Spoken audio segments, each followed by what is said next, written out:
NEET paper leak बवाल के बीच केंद्रीय शिक्षा मंत्री धर्मेंद्र प्रधान ने आखिरकार अपना पद छोड़ दिया।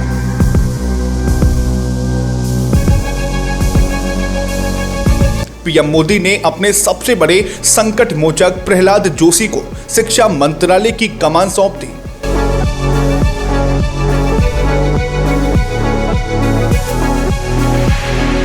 क्या प्रहलाद जोशी एनटीए की गिरती साख बचा पाएंगे या ये फैसला नाकाम साबित होगा?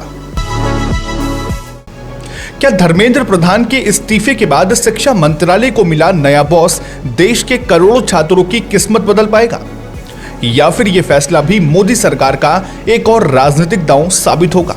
नमस्कार, मैं हूं वर्चित और आप देख रहे हैं 4AM टुडे टीवी। नीट परीक्षा पेपर लीक और देश भर में छात्रों के भारी हंगामे के बीच एक बहुत बड़ा प्रशासनिक फेरबदल हुआ है। धर्मेंद्र प्रधान के पद छोड़ने के बाद प्रधानमंत्री नरेंद्र मोदी की सिफारिश पर राष्ट्रपति द्रौपदी मुर्मू ने वरिष्ठ केंद्रीय मंत्री प्रहलाद जोशी को शिक्षा मंत्रालय का अतिरिक्त प्रभार सौंप दिया।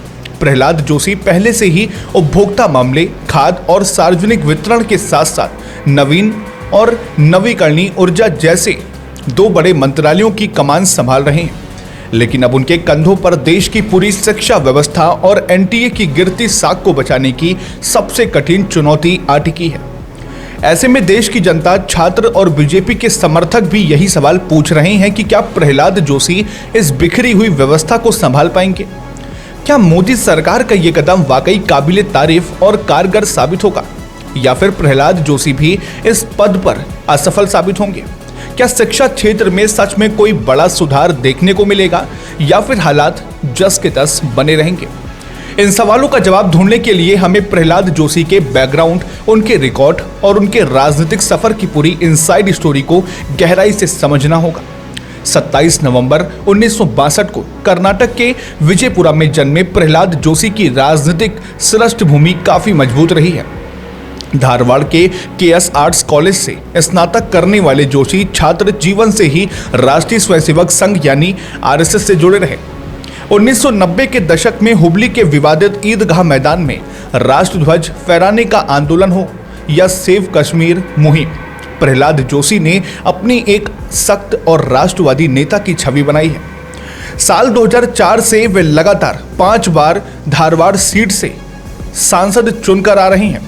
बीजेपी संगठन में उनकी पकड़ इतनी मजबूत रही है कि उन्हें पार्टी का ब्लू आइड बॉय और पीएम मोदी का सबसे ट्रबल शूटर यानी संकट मोचक कहा जाता है। मोदी सरकार के दूसरे कार्यकाल में जब वे संसदीय कार्य मंत्री और कोयला खान मंत्री थे, तब उन्होंने संसद के हंगामे और देश में गहराए कोयला संकट को बेहद कड़क अनुशासन से संभाला था। जब देश पर बिजली संकट का खतरा मंडरा रहा था, तब उन्होंने कोयला उत्पादन बढ़ाकर स्थिति को नियंत्रित किया था। यही वजह है कि जब शिक्षा मंत्रालय में संकट खड़ा हुआ तो पीएम मोदी ने अपने इस सबसे भरोसेमंद रणनीतिकार पर एक बार फिर दांव लगा दिया। लेकिन सिक्के का दूसरा पहलू भी है जिसे नजरअंदाज नहीं किया जा सकता। आलोचक और विपक्षी दल अक्सर उनके ट्रैक रिकॉर्ड पर सवाल खड़े करते हैं। सबसे पहली बात तो यह है कि प्रहलाद जोशी का कोई शैक्षणिक या तकनीकी बैकग्राउंड नहीं है। वे एक साधारण आर्ट्स ग्रेजुएट हैं और उनका ज्यादातर अनुभव संगठन, संसदीय कार्य और खनन जैसे मंत्रालयों का रहा है।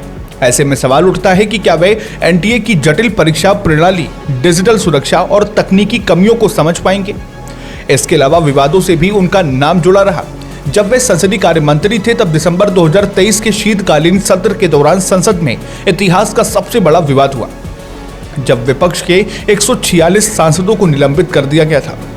उस वक्त विपक्ष ने प्रहलाद जोशी पर तानाशाही रवैये और लोकतांत्रिक आवाजों को दबाने के गंभीर आरोप लगाए थे।